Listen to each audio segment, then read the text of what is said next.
உங்க தலைவலி எந்த வகைன்னு தெரியுமா? வணக்கம். முதல் வகை டென்ஷன் டைப் ஹெட்டேக். இது மிகவும் காமன். தலை முழுக்க அழுத்துற மாதிரி இருக்கும். நெற்றி, பின்தலை, கழுத்து எல்லா இடத்தையும் வலி இருக்கும்.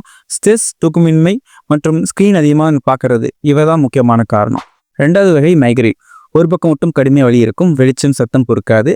வாந்தி வர மாதிரி இருக்கும். சில பேருக்கு கண்ணில் ஃப்ளாஷஸ் தெரியும். பெண்களுக்கு அதிகமாகும். சில மணி நேரத்திலிருந்து 2-3 நாட்கள் வரை இருக்கலாம். மூன்றாவது வகை சைனஸ் ஹெட்டேக். நெற்றி, கன்னம், மூக்கு பக்கம் வலி இருக்கும். குஞ்ச வலி அதிகமாகும். மூக்கடைப்பு, சளி சேர்ந்து வரும். காலையில் அதிகமாக இருக்கும். நான்காவது வகை பிபி ஹெட்டேக். பின்தலையில் அதிகமாக வலி இருக்கும். காலையில் எந்திரிக்கும் போது இருக்கும். பீப்பதை சாப்பிட வேண்டியவங்களுக்கு வரும். இந்த ஹெட்டேக் வந்தால் பிபி செக் பண்ணுங்க, டாக்டர்கிட்ட காட்டுங்க. இந்த தலைவலி உடனே ஹாஸ்பிட்டல் போங்க, தாமதிக்காதீங்க. திடீர்னு ஒரு கடுமையான தலைவலி, கண் பார்வை மங்கலாகிறது, வாய்க்கோணல், கை கால் மரத்து போகிறது, காய்ச்சலும் கடுமையான தலைவலி, விபத்துக்கு பிறகு தலைவலி. தலைவலிக்கு எல்லாரும் ஒரே மாத்திரை சாப்பிடாதீங்க. எந்த வகை தலைவலின்னு தெரிஞ்சா சரியான சிகிச்சை கிடைக்கும். இந்த வீடியோ உங்கள் ஃப்ரெண்ட்ஸ் நம்பரை ஷேர் பண்ணுங்க. நன்றி.